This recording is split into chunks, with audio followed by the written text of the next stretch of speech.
뉴스타트 2부 시작합니다. 야당이 22대 국회 첫 본회의를 헌정 사상 처음으로 단독으로 열고 우원식 의원을 전반기 국회의장으로 선출했습니다.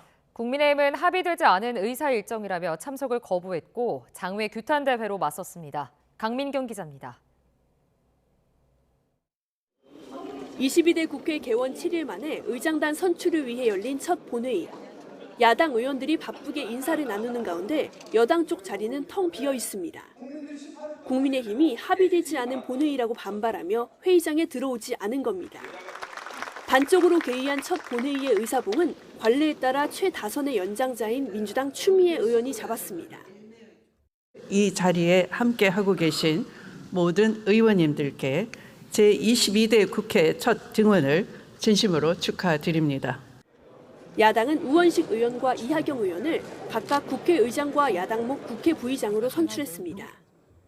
우 의장은 입법부의 권한과 삼권 분립을 강조하며 최근 잇따라 거부권을 행사한 윤석열 대통령을 에둘러 비판했습니다. 22대 국회에서도 입법권이 제대로 쓰이지 못하면 신뢰의 위기는 더욱 깊어지고 민생과 개혁의 위기는 임계점을 넘을 것입니다. 본회의를 보이콧한 국민의힘은 본회의장 입구에서 규탄 대회를 열었습니다. 합의 없이 의회 없다. 의회 독주 중단하라. 꼭 21대 실패를 되풀이해야 되겠습니까? 칼로 일어선 자는 칼로 망하고 힘으로 잡은 사람은 힘 때문에 망합니다. 본회의장엔 추경호 원내대표만 들어와 여야 합의 없는 본회의 개최는 국회법 취지에 맞지 않는다고 목소리를 높였습니다. 거대 야당의 힘자랑으로 막무가내로 국회를 끌고 가고 있습니다. 지난 총선에서 국민의힘에 힘을 실어준 45.1%의 민심을 존중하지 않고 짓밟고 조롱하고 있습니다. 민주당은 여당이 애초에 협의할 마음이 없었고 자당목 국회 부의장을 뽑지 않은 게 그 증거라며 날을 세웠습니다. 이미 6월 5일 날 선출하겠다는 예고를 했던 거 아니겠습니까? 그런데 지금 국민의힘 국회 부의장 선출했습니까? 전혀 맞지 않는 얘기죠. 22대 국회는 시작부터 반쪽짜리 본회의를 열며 헌정사상 유례 없는 5점을 남기게 됐습니다. 민생은 뒷전으로 밀어두고 극한 정쟁만 이어가던 21대 국회를 되풀이하는 것 아니냐는 우려가 커지는 이유입니다. YTN 강민경입니다. 문재인 전 대통령이 부인 김정숙 여사의 인도 순방 논란이 불거진 뒤 처음으로 입장을 내고 각종 의혹을 조목조목 반박했습니다. 국민의힘은 순방 관련 추가 의혹을 제기하며 특검 필요성이 더 커졌다고 공세를 이어갔습니다. 보도에 손효정 기자입니다. 문재인 전 대통령이 자서전 공개 이후 불거진 김정숙 여사 인도 순방 논란에 처음으로 입을 뗐습니다. 국정을 안다면 있을 수 없는 치졸한 시비라며 김 여사 순방 일정을 공개하며 대응에 나선 겁니다.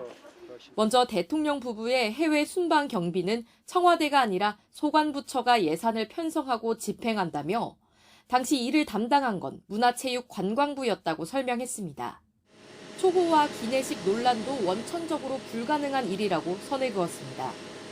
일반 기내식처럼 세트로 주문돼 더 고급일 수가 없다며 다만 인원이 적은 만큼 더 많은 양을 준비하는 일반 항공기와 비용이 다를 수밖에 없다는 설명입니다. 또 순방 갈 형편이 안 되는 자신 대신 아내라도 가는 게 좋겠다는 외교 당국의 건의에 따라 아내를 등 떠밀듯 가게 한 거라고 반박했습니다. 의혹을 제기한 여권을 겨냥해선 초호화 기내식, 버킷리스트 관광이라고 모욕하던 건 무슨 경우냐며 민망하고 한심한 일이라고 일갈했습니다. 문재인 청와대 출신 의원들도 윤석열 대통령 부부의 순방 비용을 공개하라고 역공에 가세했습니다. 윤석열 대통령과 김건희 여사가 기내식으로 통상 얼마를 썼는지 비교해주면 이런 논란이 생기지도 않았을 겁니다. 공군 125기에서 비용이 어떻게 책정되는지 순방 비용까지 함께 공개하십시오.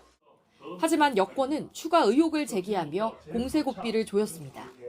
김정숙 여사가 인도 측으로부터 선물 받은 사리를 블라우스로 만들었는데 대통령 기록물로 기록관에 제출돼야 하지만 무단으로 훼손하고 무단으로 반출했다는 겁니다.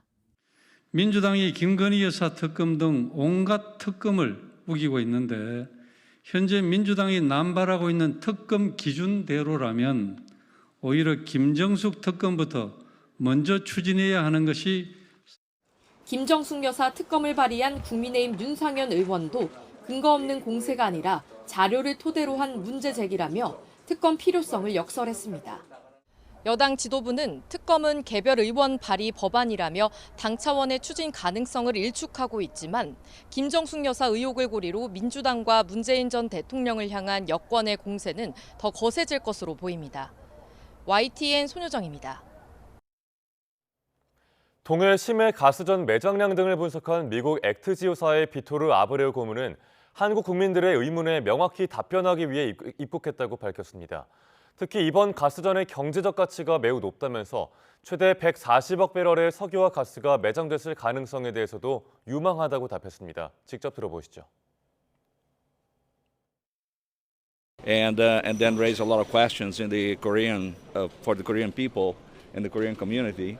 So then I'm come here to discuss with KNOC what's the best way for us to approach this and actually to give better or more clear responses for the Korean people in this very, very important project. Economic values of the oil reserves, and do you highly evaluate them? The answer is yes, but I cannot expand on that, right? Because I'm under confidentiality agreement with KNOC.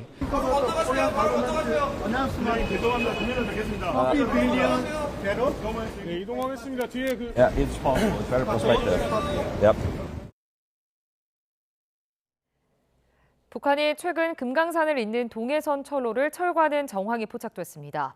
두 국가론을 내세운 북한이 남북 관계를 단절하는 조치를 잇따라 내놓고 있어 대비가 필요해 보입니다. 김대근 기자입니다.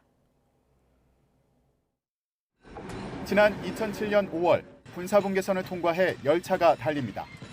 6.15 남북 공동선언을 계기로 개통한 동해선을 통해 반세기 만에 열차로 남북을 가로지른 겁니다. 하지만 이후 동해선 남북 연결 구간은 운영되지 못했고 또 남북이 철도 연결과 현대화 사업에 합의했지만 진척은 없었습니다. 그런데 최근 북한이 군사분계선에서 금강산역 사이 구간의 동해선 철로를 철거하는 정황이 우리 정보당국에 포착됐습니다. 정부 당국자도 북한이 동해선 북측 구간의 침목과 위에 놓인 레일을 철거하는 것으로 보인다고 설명했습니다. 북한이 경의선과 동해선 6로의 지뢰를 매설하고 도로변 가로등을 제거한 데 이어 철로까지 철거하고 나선 겁니다. 김정은 국무위원장이 남북관계 단절을 선언한 이후 남측 정부의 현물 차관으로 만든 남북 연결 시설들을 하나씩 철거해가는 것으로 보입니다. 접경 지역의 모든 북남 연계 조건들을 철저히 분리시키기 위한 단계별 조치들을 엄격히 실시하여야 하겠습니다. 이에 따라 앞으로 경의선에서도 이런 움직임이 있을 거라는 전망입니다. 또 북한이 이국가론을 내세운 만큼 헌법 개정을 통해 동서해 북방 한계선 NLL을 부정하고 새로운 해상 국경선을 주장하면서 분쟁을 시도할 가능성도 있다는 분석도 나옵니다. 문제는 바다의 범위와 관련된 부분인데 이 부분은 북한이 상설중재재판소에 제소할 가능성도 있어요. 이국간을 주장하니까 가능한 거죠. 일국가 특수관계일 때는 국가와 국가 간의 국제사법재판소든 상설중재재판소에 제소하려면 논리적으로 좀 밀리잖아요. 자기네가 특수관계를 얘기해놓고. GPS 전파 교란과 오물풍선 살포 등 도발을 이어온 북한이 남북관계를 새로 설정하며 도발의 빌미로 삼을 수 있다는 우려가 커지고 있습니다. YTN 김대근입니다.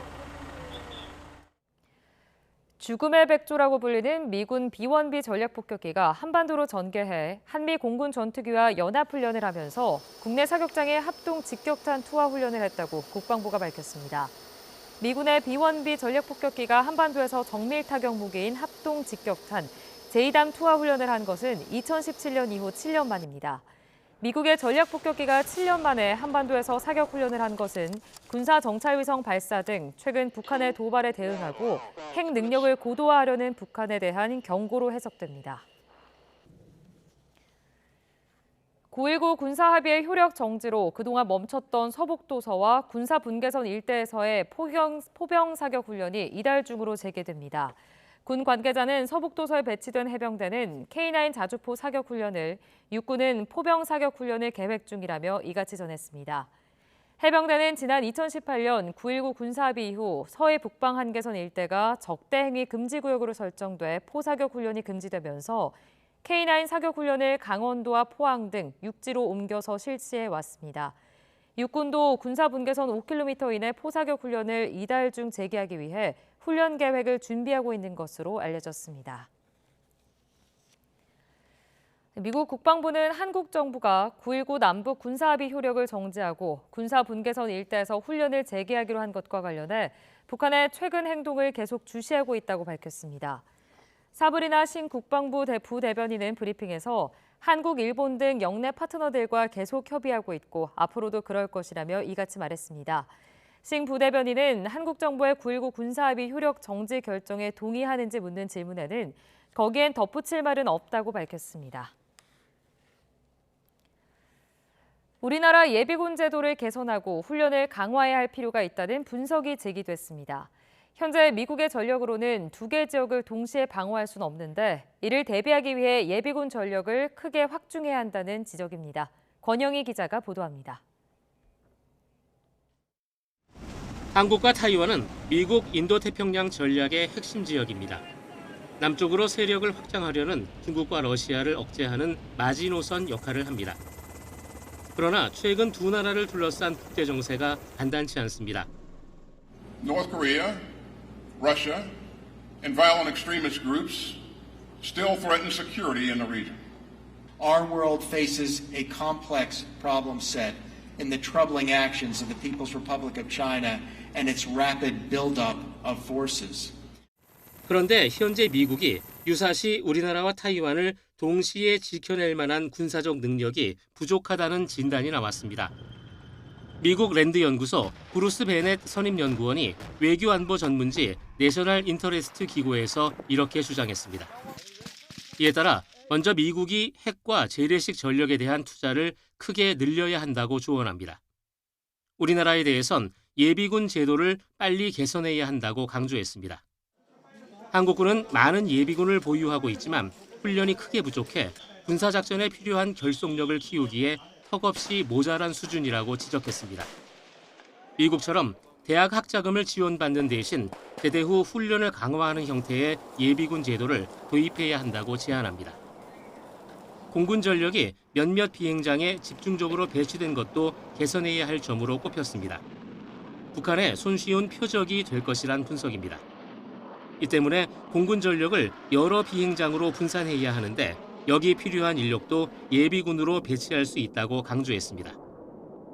우리나라는 현역 인력을 확충하는 것이 인구학적으로나 정치적으로 사실상 불가능합니다.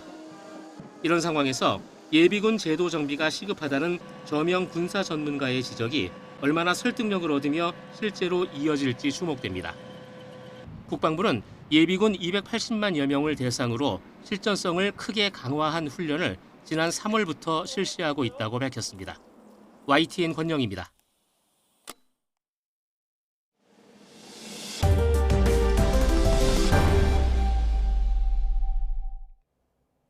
김건희 여사에 관한 의혹을 조사하는 검찰이 성역 없는 수사를 강조하며 소환 조사에 무게를 두고 있는 걸로 파악됐습니다. 김 여사에 대한 소환 조사가 이뤄질 경우 명품 가방 사건과 도이치모터스 주가 조작 의혹을 한 번에 조사할 걸로 보입니다. 신지원 기자가 보도합니다. 김건희 여사 관련 의혹에 성역 없는 수사를 강조한 이원석 검찰총장. 최근 주변에 김 여사 소환 필요성을 언급했느냐는 질문에 이렇게 답했습니다. 충분히 말씀을 드렸습니다. 이미 말씀을 드렸으니까 이제는 저희 검찰이 하는 일을 여러분이 지켜봐 주시면 감사하겠습니다. 검찰 안팎에서는 수사팀이 김건희 여사를 직접 불러 조사할 것이란 관측에 무게가 실리고 있습니다. 윤석열 대통령 부부를 고발한 인터넷 매체 서울의 소리와 김건희 여사의 명품 가방을 건네며 촬영한 최재형 목사 등 관계자들에 대한 조사를 마쳤고 최 목사와 김 여사가 주고받은 메신저 기록과 대통령실 통화 녹취 등 청탁 정황에 관한 자료도 확보한 만큼 정확한 사실관계 규명을 위해 김 여사에 대한 직접 조사가 필요하다는 겁니다. 검찰이 김 여사를 소환할 경우 명품 가방 사건과 도이치모터스 주가 조작 사건에 관한 조사를 한 번에 진행할 가능성도 제기됩니다. 도이치모터스 주가 조작 사건은 이미 사건 관계자들이 재판에 넘겨져 1심에서 유죄를 선고받았는데 법원이 공소시효가 살아있다고 판단한 2차 작전에 대한 조사가 남은 상황입니다. 전주로 의심받고 있는 김 여사 측은 과거 수사팀에 공소시효가 지난 부분에 대해서만 서면 진술서를 제출한 것으로 알려졌습니다. 다만 이 총장이 직접 수사 상황을 챙기는 명품 가방 사건과 달리 도이치모터스 주가 조작 사건은 지난 정부 때 법무부 장관의 수사 지휘권 발동으로 검찰총장의 개입이 제한된 상태입니다. 대통령실 관계자는 수사 중인 사안에 대해 언급하는 게 부적절하다며 말을 아끼고 있는데 조사 시기와 방식을 조율하는 과정에서 대통령실과 검찰의 갈등이 불거질 가능성도 제기됩니다. YTN 신지원입니다. 지난 대선 직전 허위 보도로 윤석열 대통령의 명예를 훼손한 혐의를 받는 뉴스타파 김용진 대표가 검찰에 소환됐습니다. 김 대표는 검찰이 과거 상관의 명예를 지키기 위해 보복 수사를 하고 있다며 반발했습니다. 홍민기 기자입니다. 지난 대선 직전 허위 보도로 윤석열 대통령의 명예를 훼손한 혐의를 받는 뉴스타파 김용진 대표가 검찰에 출석했습니다. 지난해 9월 검찰이 뉴스타파 본사를 압수수색하며 수사에 나선 지 9달 만에 뉴스타파 대표를 피의자 신분으로 소환한 겁니다. 김 대표는 검찰이 과거 상관인 윤석열 대통령의 명예를 지키기 위해 보복 수사를 벌이고 있다며 반발했습니다. 자기 상관의 명예를 지금 지키기 위해서 검찰 권력을 지금 사적으로 이용하는 겁니다. 저는 그렇게 생각을 해요. 이게 가능한 일입니까? 이거는 명백히 보복 수사라고 밖에 볼 수가 없습니다. 앞서 뉴스타파는 20대 대선을 사흘 앞둔 지난 2022년 3월 6일 신앙림 전 언론노조 위원장과 화천대유 대주주 김만배 씨가 나눈 녹취록을 제보받았다며 보도했습니다. 이 대화에는 당시 대검찰청 중수 이과장이었던 윤석열 대통령이 부산저축은행 부실대출 사건을 수사하면서 대출 브로커 조우영 씨에게 커피를 타주고 수사를 무마해줬다는 내용이 담겼습니다. 검찰은 이후 김 씨가 신 전 위원장에게 인터뷰 대가인 1억 6,500만 원을 책감 명목으로 건네는 등 의도적으로 허위 보도를 기획한 걸로 보고 수사를 벌여왔습니다. 뉴스타파 관계자들에 대한 검찰의 증인신문 과정에서 윤석열 잡아야죠, 이것만 읽어달라라는 내부 발언들이 나왔던 사실도 공개됐습니다. 반면 뉴스타파 측은 외부 위원들이 참여한 진상조사 보고서를 통해 의도적 허위 보도 가능성은 전혀 없고 금전거래 사실도 몰랐다고 밝혔습니다. 신 전 위원장과 김만배 씨를 비롯해 뉴스타파 관계자 대부분에 대한 조사까지 마친 검찰은 곧 신병 확보 필요성과 범위에 대한 검토에도 착수할 것으로 보입니다. YTN 홍민기입니다. 마약 투약 혐의로 수사를 받다가 숨진 배우 이선균 씨의 수사 정보를 최초로 유출한 의혹을 받는 검찰 수사관이 구속을 피했습니다. 수원지방법원은 공무상 비밀 누설 혐의를 받는 인천지방검찰청 소속 수사관 A씨에 대한 사전 구속영장을 기각했습니다. A씨에 대한 구속 전 피의자 신문을 진행한 법원은 피의자가 혐의 사실을 대체로 인정하고 도주 우려 및 증거인멸의 우려가 없다며 기각 사유를 밝혔습니다. 서울대학교 졸업생들이 동문을 포함한 여성 수십 명을 대상으로 음란물을 만들어 퍼뜨린 이른바 서울대 N번방 사건의 또 다른 주범이 재판에 넘겨졌습니다. 서울중앙지방검찰청은 이번 사건의 주범 30대 강모 씨를 구속 기소했다고 밝혔습니다. 강 씨는 2021년 4월부터 동문인 박 씨에게 피해자들의 사진을 받아 허위 영상물을 제작하고 전송한 혐의를 받습니다. 학생들을 성추행하고 학대한 혐의로 재판에 넘겨진 중학교 교사에 대해 검찰이 징역 14년을 구형했습니다. 서울 서부지방법원에서 열린 결심 공판에서 검찰은 30대 남성 A씨에 대해 징역 14년과 전자장치 부착 20년 등을 선고해달라고 재판부에 요청했습니다. 검찰은 A씨가 중학생인 제자들을 대상으로 본인의 성적 욕구를 채우고 성적 정서적 학대를 자행해 죄질이 불량하다고 구형 이유를 밝혔습니다. 정육 유통 사업이나 코인 개발에 투자하면 고수익을 보장하겠다며 2천여 명을 속인 일당이 검거됐습니다. 아도 인터내셔널이란 업체명을 내세워 다단계 사기를 벌였는데 끌어모은 돈이 4천억 원이 넘습니다. 권준수 기자입니다. 수백 명이 빼곡히 앉아있는 강당. 회색 정장 차림의 한 남성이 본인을 기업 대표라고 소개합니다. 네, 반갑습니다.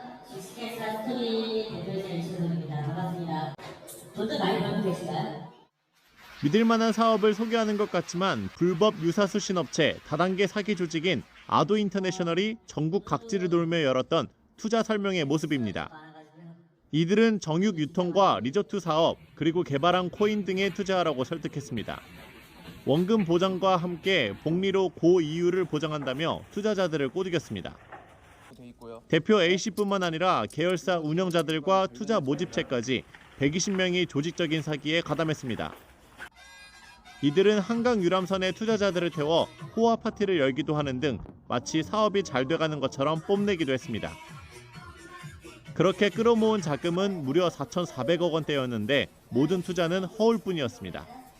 페이 앱을 개발하여 이를 투자자들 휴대폰에 설치하게 하였으며 이를 이용하여 간단하게 투자하도록 유도하였습니다. 게다가 회원 명단, 투자 금액을 관리하는 전산실 장소를 계속 옮겨가며 수사기관의 추적을 피하기도 하였습니다. 경찰 수사가 시작된 건 지난해 2월부터인데 대표 A씨는 서울에서 부산까지 도망갔다가 결국 체포됐습니다. 책임자급 직원 등 10명도 해외로 도주하려다 붙잡히는 등 모두 구속 상태로 검찰로 넘겨졌습니다. 지금까지 집계된 피해자는 2,100여 명으로 실제 이들이 날린 돈은 490억 원가량으로 추정됩니다. 계열사 사람들하고 전부 투어를 했기 때문에 수많은 사람들이 들어갔고 그 대부분은 아까 노인과 부녀 그리고 정말 살기 힘든 서민이 대다수입니다. 경찰은 아도 인터내셔널이 갖고 있던 현금 28억 원을 압수하고 소유 부동산 등 147억 원 상당의 재산도 동결 조치했습니다. 실제 투자금 규모는 집계된 피해액보다 10배가량 더 많은 만큼 경찰은 추가 피해자가 있을 것으로 보고 수사를 이어가고 있습니다. YTN 권준수입니다.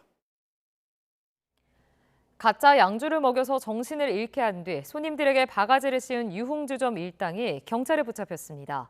폰뱅킹이나 신용카드 비밀번호를 알아내 멋대로 돈을 빼가는 수법으로 2억 원이나 뜯어냈습니다. 정현우 기자의 보도입니다. 술에 취해 손을 더듬거리며 폰뱅킹 앱을 조작하는 한 남성. 이체 금액으로 100만 원이 찍혀 있습니다. 옆에선 유흥주점 사장과 접대 여성이 빨리 좀 돈을 보내라며 채근합니다. 100만 원. 이체금. 아니 오빠 잠깐만 이거 뭔가요? 네. 술에 취해 홀로 가게를 찾아온 다른 손님에게도 똑같은 방법으로 결제를 요구합니다. 이제 이체해 주시면 이체하고 나갈 거야? 싸구려 술을 모아 만든 가짜 고급 양주로 바가지를 씌운 현장입니다. 주로 취객을 호객 대상으로 삼고선 빨리 취하도록 술을 권한 뒤 이렇게 1차 금액부터 정산했습니다. 손님이 정신을 잃고 쓰러지면 갈취는 더욱 본격화됐습니다. 기억해둔 비밀번호로 신용카드는 물론 폰뱅킹을 활용해 마구잡이로 추가 금액을 결제한 겁니다. 이런 수법으로 1년여 동안 서울 신림동 일대 유흥업소 2곳에서만 피해자 43명이 2억 원을 뜯겼습니다. 경찰은 유흥업소 업주 2명을 구속하는 등 일당 17명을 붙잡아 검찰로 송치했습니다. 또 신림역 일대에서 유사한 피해 신고가 반복 접수되고 있다며 추가 수사도 이어나갈 방침이라고 설명했습니다. YTN 정현우입니다. 올여름 기상청이 기록적인 폭염과 집중호우 가능성을 예고한 가운데 벌써 낮 최고 기온이 30도를 오르내리는 등 더위가 기승을 부리고 있습니다. 때이른 더위 속 벌레 출현이 잦아지면서 방역 관련 민원 증가세가 심상치 않은 것으로 나타났습니다. 김대겸 기자의 보도입니다. 지난달 초 YTN으로 들어온 제보 영상입니다. 동양 하루살이로 추정되는 벌레떼가 환한 가로등 밑을 완전히 점령했습니다. 제보자는 벌레떼가 너무 이른 시기부터 온 동네를 뒤덮는 것 같다며 우려했습니다. 비슷한 시기 SNS에 올라온 서울 지하철 모습입니다. 역시나 벽면 곳곳이 제집인 양 하루살이떼로 가득합니다. 한 걸음 빨라진 듯한 계절 시기에 벌레들도 활동 시기를 앞당긴 것으로 보이는데 시민 불편이 이어졌습니다. 입구로 들어가기 힘들 정도로 벌레가 많고 겉으로 봤을 때도 너무 혐오스러워가지고 여성분들 같은 경우에는 들어가기 힘들어하세요. 불편함은 통계로도 확인됩니다. 국민권익위원회가 지난달 20일부터 26일까지 국민신문고와 지자체 민원창구로 접수된 민원을 집계해본 결과 직전주와 비교해 약 1.8배, 320건가량 급증한 것으로 나타났습니다. 키워드를 분석해봤는데 동양 하루살이와 모기, 날파리, 러브버그, 방역 요청 등 민원 유형도 다양했습니다. 서울시가 제공하는 모기예보 시스템에서도 비슷한 경향이 나타나고 있습니다. 지난주 일요일 기점으로 모기 활동 지수, 즉 일평균 모기 개체수가 연일 최고치 100을 찍고 있고, 이에 따른 모기 발생 단계 역시 3단계 주의에서 가장 높은 단계인 불쾌 수준으로 올라섰습니다. 기후온난화의 영향을 받죠. 그래서 봄철에 기온이 높아지면 모기 발생 시기도 빨라지게 되고요. 또 가을철 11월 달까지 이제 모기가 발견이 됐는데, 이제는 12월에도 모기가 나타날 수 있습니다. 이 밖에 각종 감염병을 유발하는 참진드기 지수도 지난해 대비 38% 급증했는데, 방역당국은 이 역시 최근 기온 상승에 따른 것으로 파악하고 있습니다. 이에 따라 권익위는 전국 지자체에 가장 높은 심각 단계의 민원 예보를 발령하고 평년보다 한 발 앞선 대책을 마련하라고 권고했습니다. 국민들의 피해나 갈등, 불편을 유발하는 그 민원에 대해서 조치를 하도록 저희들이 이제 권고하는 형식으로 나가게 됩니다. 그러면 해당 기관에서는 그 결과를 민원정보 분석 시스템에 입력하게 돼 있거든요. 국민권익위원회는 앞으로도 이상 기온이 이어질 거로 보이는 만큼 관련 민원 추이를 추적하고 사후 관리를 이어나갈 계획이라고 밝혔습니다. YTN 김대겸입니다. 정부가 항공기 사고에 대비해 실제와 같은 훈련을 하며 범정부 차원의 대응 체계를 점검했습니다. 예측할 수 없는 이상기후와 대형 재난 등 잠재적 위험에 대응하기 위해 역량을 강화한다는 계획입니다. 차정윤 기자의 보도입니다. 여객기 출입구에 빨간색 연기가 피어오르고 객실 승무원이 승객들을 밖으로 대피시킵니다. 잠시 뒤 사이렌 소리와 함께 소방차가 도착하고 항공기를 향해 거대한 물대포를 쏘아 올리며 긴박하게 움직입니다. 소방대원들은 비상문으로 진입해 미처 대피하지 못한 승객들을 구조합니다. 갑작스런 돌풍에 활주로를 벗어난 항공기가 셔틀버스와 충돌한 상황을 가정한 범정부 차원의 훈련입니다. 정부와 공항공사, 경찰과 소방당국, 의료기관까지 모두 21개 기관 350여 명이 동원됐습니다. 최근 이상기후로 난기류가 빈번하게 나타나고 도시 노후화로 인한 복합 재난 가능성이 커지면서 불확실성에 대한 대응 역량을 높이는 데 초점이 맞춰졌습니다. 실제 이번 훈련은 2022년 10월 필리핀 세부에서 활주로를 이탈한 여객기가 공항시설과 부딪힌 사고 등 해외 사례를 참고했습니다. 활주로 이탈하는 사고가 종종 있었기 때문에 이런 상황을 우리가 가정을 해서 거기에 대응하는 능력을 한번 점검을 해본 것입니다. 지난해 2차례 진행됐던 훈련은 올해 4번으로 늘리고 하반기엔 고속도로 터널 사고를 대비한 훈련으로 진행될 예정입니다. 정부는 사회적 이슈와 해외 사례를 참고해 실제 재난 상황과 유사한 다양한 시나리오를 설계하고 기관별 대응 매뉴얼을 보완한다는 방침입니다. YTN 차정은입니다.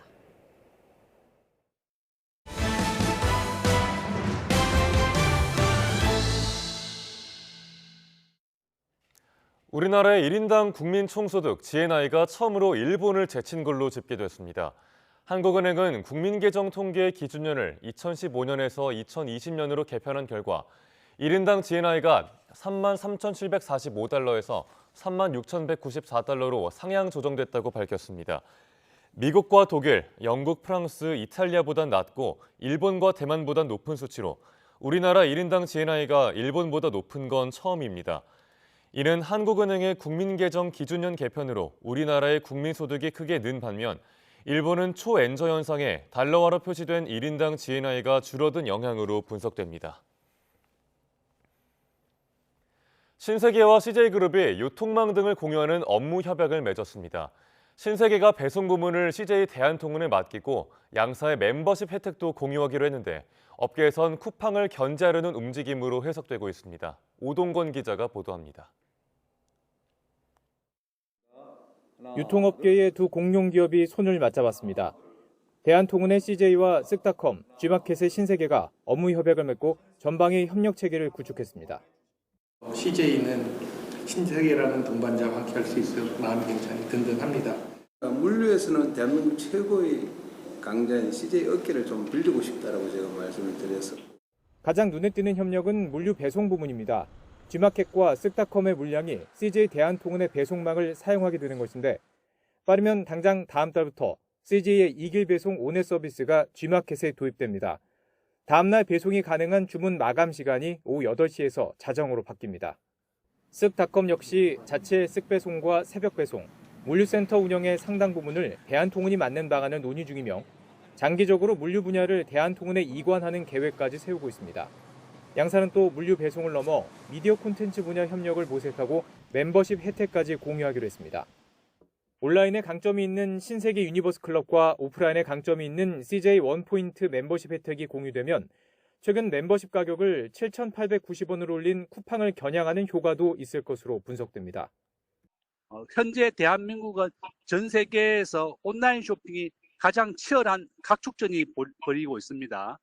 중국의 알리, 테무도 들어와 있고 치열한 경쟁을 벌이는데 이렇게 CJ 신세계가 협업을 하게 된다면 양사의 시너지 효과도 낼 것이고 쿠팡을 견제하는 것이다. 이렇게 볼 수 있습니다.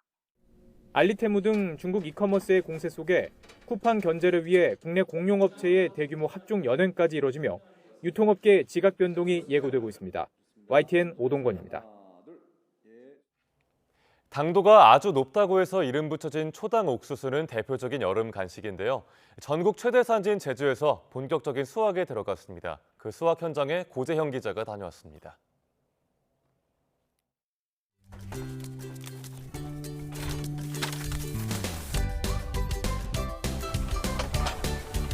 (2,600여) 제곱미터 밭에서 초당 옥수수 수확이 한창입니다. 초당 옥수수 제철인 여름철을 맞아 서둘러 출하하려고 농민들은 이른 아침부터 구슬땀을 흘립니다. 아주 달다고 해서 이름 붙여진 초당 옥수수는 당도가 평균 18브릭스가 나와 웬만한 과일보다 답니다. 초당 옥수수는 달콤하면서도 열량은 낮아 여름철 대표 간식으로 꼽힙니다. 제주는 다른 지역보다 초당 옥수수 수확이 보름 이상 빨라 농가 소득에도 큰 도움이 됩니다. 초당 옥수수의 장점은 재배 기간이 3개월 이내로 짧고 육지부담 15일 먼저 나오기 때문에 가격 경쟁력이 있고 농가 소득에 도움이 됩니다. 국내 최대 재배지인 제주 지역 재배 면적은 지난해 260헥타르보다 줄었지만 생산량은 늘 것으로 전망됩니다. 전년도보다 20% 정도 재배 면적이 줄었으나 5월달 기상이 아주 좋아 전년도보다 2배 이상 생산량이 증가될 것으로 전망이 됩니다. 초당 옥수수는 여러 방법으로 먹을 수 있지만 시간이 지날수록 당도가 떨어지기 때문에 최대한 빨리 먹거나 쪄서 냉동 보관하는 것이 좋습니다. YTN 고재영입니다. 하이브와 어도어 미니진 대표의 갈등이 장기화 국면에 돌입했습니다. 한 달 넘게 이어진 거친 공방 속에서 팬들에겐 많은 상처가, 가요계에는 여러 의혹이 남았습니다. 이경국 기자입니다. 유임이 결정된 어도어 미니진 대표가 갑작스레 내민 화해의 손길. 하이브는 며칠째 침묵을 이어가고 있습니다. 괘씸함은 여전하지만 현 상황에서 민 대표 해임은 부당하다는 취지의 법원 결정이 나온 데다 여론 지형도 불리하기 때문입니다. 다만 변곡점이 될 수 있는 경찰의 업무상 배임 혐의 수사 결과를 기다리는 모습입니다. 민 대표 역시 이 같은 상황을 잘 알고 있습니다. 이사들의 결의만 있으면 대표이사에서 해임될 수 있습니다. 그래서 여전히 저희가 좀 불안한 상황에 있는 건 사실이고. 일단 소강 상태에 접어들었지만 한 달 넘게 이어진 양측의 극한 갈등은 많은 상처를 남겼습니다. 팬들은 우려 속 꾸준한 응원을 보내고 있지만 어른들끼리 싸움이니까 솔직히 그냥 유진스한테는 좀 피해가 안 갔으면 좋겠다 최대한 그 마음으로 응원했던 것 같아요. 뉴진스가 내년 월드 투어를 위해 준비 중이던 음반 작업에 차질이 생겼고 새 앨범 하우스위트의 초동 판매량은 지난해 7월 발매한 미니 앨범 겟업과 비교해 절반 가까이 줄었습니다. K-팝이 침체기인 점 등을 고려해야 한다는 분석도 있지만 타격을 입은 것만큼은 분명해 보입니다. 풀릴지 모를 의혹들도 고스란히 남았습니다. 양측의 공방 과정에서 단월드 하이브 연관설, 음반 밀어내기 의혹이 불거지며 BTS 등 다른 그룹까지 소환됐고 저희가 권유받았던 거는 사실이고요. 그리고 이제 그 하이브에서 어떻게 답변을 해주셨냐면 그냥 담배 타임에 지나가는 말로 했던 얘기다라고 얘기하셨거든요. 아일릿의 뉴진스 표절 의혹을 두고도 양측의 대립이 이어지며 법적 공방이 불가피해졌습니다. 이로 인해 각 그룹 팬덤 사이 갈등도 깊어지고 있는데 실제 BTS의 팬으로 추정되는 인물이 민 대표 퇴사를 요구하는 국제청원을 올리기도 했습니다. 경영권 탈취 시도 의혹의 사실 여부와는 별개로 하이브와 민 대표 양측을 향해 못난 어른들이라는 비판이 나오는 이유입니다. YTN 이경국입니다. 젊은 노인이라 불리는 이른바 영시니어가 활발한 사회활동과 경제력으로 새로운 문화 소비층으로 부상하고 있습니다. 반면 나이가 더 많은 고령 노인층은 여전히 빈곤율이 높아 사회적 배려를 고민해야 한다는 지적입니다. 박순표 기자의 보도입니다.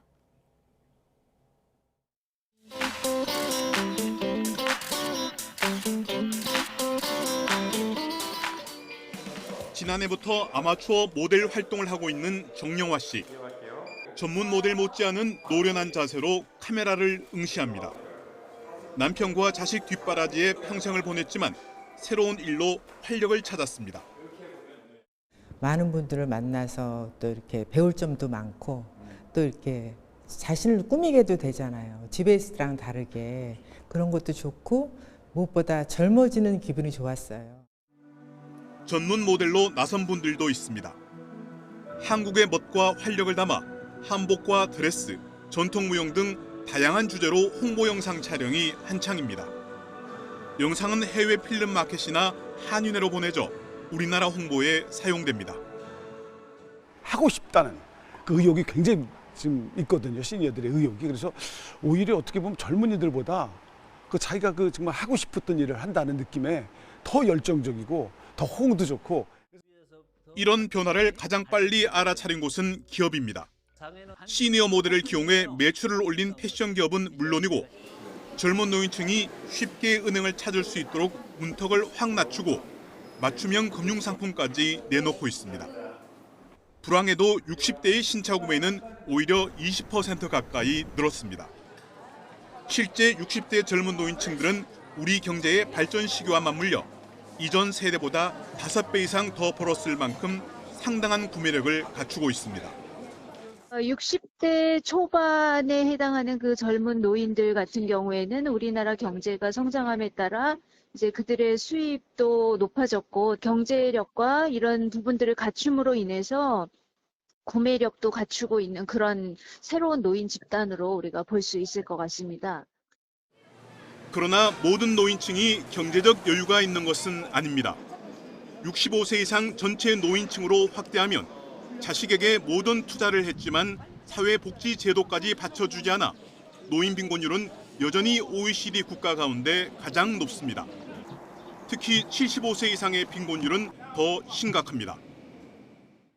결국 젊은 노인층이 우리 산업의 새로운 소비층으로 자리를 잡았지만 나이가 더 많은 고령 노인층이 소외되지 않도록 다양한 제도적 접근이 필요하다는 지적도 함께 나오고 있습니다. YTN 박순표입니다. 한국정원이 전통요소를 현대적으로 재해석해 해외에 진출했습니다. 정원은 관광을 넘어서 탄소 저감에도 큰 역할을 하고 있습니다. 김민경 기자의 보도입니다. 한옥 마루 앞의 네모난 연못에서 물 한 개가 자욱이 피어오릅니다. 안개 뒤로 겹겹이 펼쳐진 산세는 한 폭의 산수화를 연상케 합니다. 지난해 10월 카타르 도하에 전시된 한국정원, 이른바 K가든입니다. 80여 개국이 참가한 원예 박람회에서 금상을 받았고 박람회가 끝나고도 계속 전시하기로 했습니다. 한옥과 돌 같은 전통적인 요소와 산림 경관이라는 자연적 요소, 거기에 현대기술을 결합해 호평을 받았습니다. K가든은 우리나라의 전통적을 현대적으로 재해석해서 일상생활에 보급하는 데 의미가 있습니다. 거기에는 우리의 산과 연못 등 자연적인 요소를 살리면서 식물, 그다음에 전통적인 기법을 적용해서 전 세계적으로 우리나라의 고유의 자연적인 것, 전통적인 요소를 부각시키는 데 큰 의미가 있습니다. 특히 실내 벽면에 식물을 심고 첨단 기술로 물과 빛을 조절하는 스마트 가든은 중동 쿠웨이트 수출이 확정됐습니다. K가든은 정원 시장 확대뿐만 아니라 기후위기 시대에 맞춰 탄소 저감에도 주목하고 있습니다. 사람이 즐기고 행복을 느끼는 공간으로서 뿐만 아니라 탄소 저감할 수 있는 그런 기능, 그 생활 공간, 도시 공간에서 생물 다양성을 유지할 수 있는 여러 가지 어떤 복합적인 기능까지 아울러서 수목원이 1년에 흡수하는 탄소의 양은 1,155톤가량. 지난 2022년부터 탄소 흡수량이 높은 수종을 중심으로 가꾼 탄소정원이 역할을 톡톡히 했습니다. 수목원에서 실험 연구 중인 관목입니다. 이 작은 나무에서 흡수할 수 있는 탄소의 양이 1년에 30에서 최대 180g에 달합니다. 수목원은 기존 정원보다 탄소를 2.3배나 흡수할 수 있는 식재 모델을 개발해 우리 생활 속의 탄소 흡수량을 점차 확대할 계획입니다. YTN 김민경입니다. 북중미 파나마에서 기후 위기로 섬이 가라앉아 1,300여 명이 삶의 터전으로 옮겼습니다. 파나마 정부는 이들이 라틴 아메리카의 첫 기후 난민이라고 규정했습니다. 장하영 기자가 전해드립니다. 파나마 북동부 카리브해에 있는 가르디 수구두부 섬. 남는 땅은 하나도 없이 건물만 도려낸 듯 바다에 떠 있습니다. 축구장 5개 크기의 군화족 원주민 1,300여 명이 사는 이 섬은 처음부터 이렇진 않았습니다. 1960년대부터 한 해에 1mm씩 상승하던 해수면이 최근엔 3.5mm씩 올라와 부두를 없애고 거리와 집까지 덮쳤습니다. Cada diciembre la marea sube. Para nosotros es normal, pero ya últimas décadas empezó el calentamiento global bien fuerte. Ya está desapareciendo algunas sardinas, langostas, todo lo que hemos consumido, ¿no? 결국 2050년까지 섬이 완전히 물에 잠길 거란 전망이 나오자 파나마 정부는 섬 주민 전원을 본토로 이주시키기로 했습니다. 새로운 집은 배를 타고 15분 거리, 166억 원을 들여 조성한 주택 단지입니다. El niño, esto de estar siempre en contacto con el mar y uno mirar desde la isla hacia el bosque, a la selva, ¿no? Entonces ahora va a ser el inverso. Esto es lo que voy a añorar. 군화족 1,300여 명은 라틴 아메리카의 첫 기후 난민이지만 앞으로 파나마에서만 3만여 명이 더 살던 곳을 탈출해야 할 거라고 당국은 예상했습니다. 이곳뿐만이 아닙니다. 전 국토가 물에 잠길 위기에 처한 태평양의 섬나라 투발루는 외무장관이 바다에 들어가 기후 위기를 호소했고 방글라데시에선 총 인구의 10%에 해당하는 1,500여만 명이 해수면 상승으로 향후 거주지를 옮겨야 한다고 전문가들은 지적했습니다. YTN 장하영입니다. 밤사이 캐나다가 4년여 만에 기준금리를 내린 데 이어 유럽중앙은행이 현지 시각으로 오늘 금리를 내릴 걸로 보입니다. 세계적인 긴축 기조의 전환, 이른바 피벗에 대한 기대감이 커지고는 있지만 열쇠를 쥐고 있는 미국은 아직 신중한 입장입니다. 유투건 기자입니다. 주요 7개국 G7 가운데 하나인 캐나다가 금리 인하에 첫 발을 뗐습니다. 캐나다 은행은 작년부터 5%로 유지한 기준금리를 0.25%포인트 내렸습니다. 캐나다가 금리를 내린 건 코로나 사태가 시작된 직후인 2020년 봄 이후 4년여 만에 처음입니다. 그러면서 한때 8%가 넘었던 물가 상승률이 목표치인 2%로 향하고 있다며 추가 인하의 가능성까지 열어놨습니다. 캐나다에 앞서선 멕시코와 스위스, 스웨덴이 경기 침체 등을 이유로 기준금리를 내렸습니다. 이어서 주요 중앙은행 가운데선 처음으로 유럽중앙은행이 금리 인하 대열에 동참할 것으로 보입니다.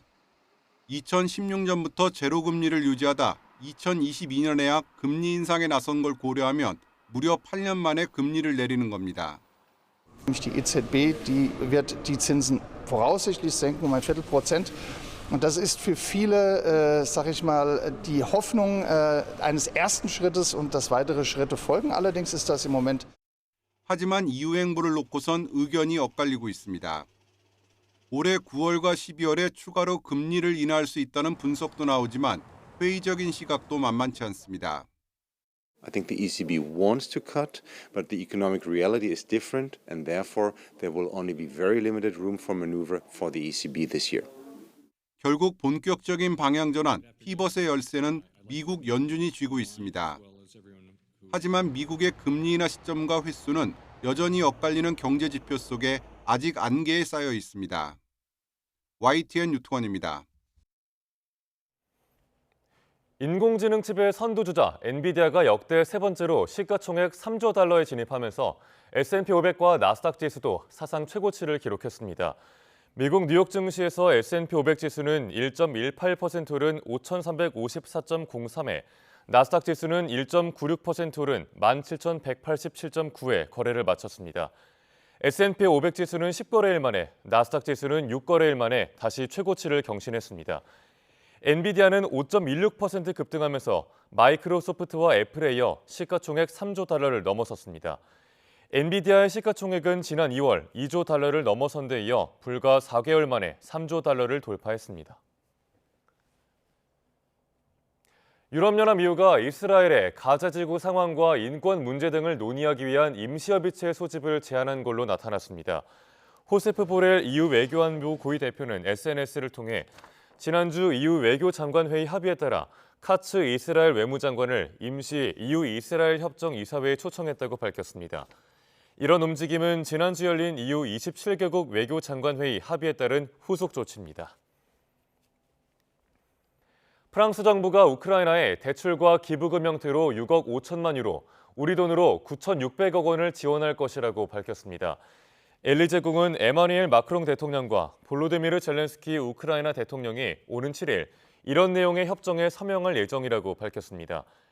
양국 정상회담에서 서명하게 될 협정은 우크라이나에 약 4억 5천만 유로, 6,700억 원 규모의 개발 기관을 설립하는 내용과 러시아 공습 영향을 받은 주요 인프라 복구 등을 위해 2억 유로, 약 2억 9천만 원 규모의 지원 기금을 조성하는 내용을 담고 있습니다. 미국이 주도하는 영미권 정보 공유 동맹인 파이브 아이즈는 중국이 서방 국가의 저연직 군인들을 영입해 전력 강화에 활용하고 있다며 경각심을 촉구했습니다. 미국 국가정보국의 국가방첩안보센터는 호주와 캐나다, 뉴질랜드, 영국 측 파트너와 함께 중국이 서방의 전현직 군인들을 채용해 중국군을 훈련시키는 데 대해 경고한다고 밝혔습니다. 국가방첩안보센터 마이클 케이시 센터장은 중국 인민해방군이 단점을 극복하고 비행사들을 훈련시키는 등의 목적을 위해 서방 군대 인재 등을 적극적으로 모집해왔다고 지적했습니다. 김도훈 임시감독이 이끄는 축구대표팀이 오늘 밤 9시 싱가포르와 월드컵 아시아 2차 예선을 치릅니다. C조 1위를 달리고 있는 대표팀은 싱가포르와 비기기만 해도 오는 11일 중국과의 6차전 결과에 상관없이 최종 예선 진출을 확정합니다. 주장 손흥민과 이강인, 황희찬 등 유럽파 공격진이 출격을 준비하고 이번에 뽑힌 새 얼굴 7명이 출전 기회를 잡을지도 관심입니다. 지구촌 축제 파리올림픽 개막까지 이제 꼭 50일 남았습니다. 엘리트 스포츠의 위기 속에 우리나라는 금메달 5개, 종합 15위권의 보수적인 목표를 내걸었는데요. 국가대표들과 한솥밥을 먹는 장재근 진천 선수촌장은 파리 성적표를 어떻게 예상할까요? 조은지 기자가 만나봤습니다. 남자 축구마저 10회 연속 올림픽 본선 진출에 실패하면서 50명이 출전한 1976년 몬트리올 올림픽 이후 48년 만에 최소 규모입니다. 엘리트 스포츠 위기 속에 대한체육회는 파리올림픽 금메달을 5개로 예상했습니다. 다소 소박한 이 목표에 동의하는지 묻자 장재근 진천 선수촌장은 묘한 미소를 짓습니다. 5개 플러스 희망이 있다. 메달은 따요. 근데 그게 금색으로 어떻게 바꿀 건가? 그러니까 지금부터 해야 될 일이에요. 아침 저녁 선수들과 호흡하는 장재근 촌장은 전통의 메달밭 양궁은 물론 태권도와 역도, 유도와 배드민턴 등에서도 충분히 금맥을 캘 수 있다고 자신했습니다. 종목별로 조목조목 이유도 곁들입니다.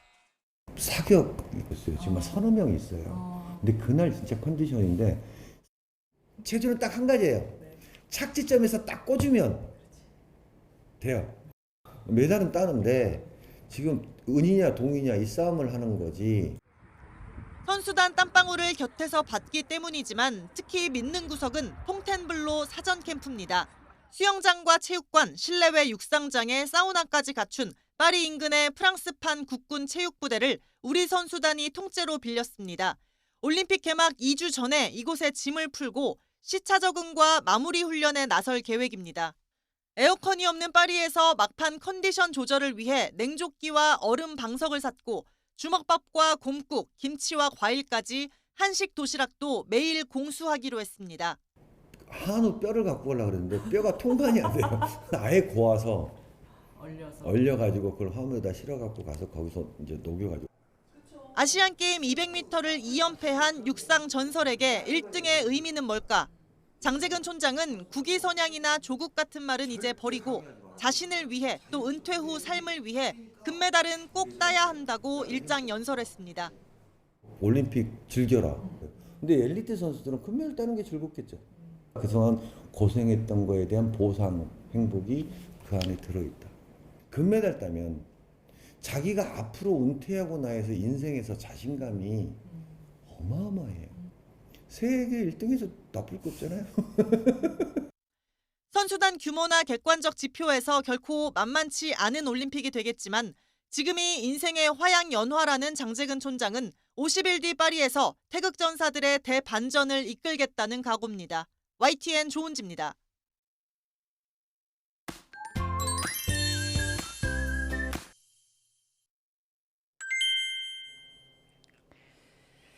현충일인 오늘도 덥겠습니다. 현재 서울 기온이 19.4도로 선선하지만 낮에는 30도, 대구가 28도까지 올라서 덥겠는데요.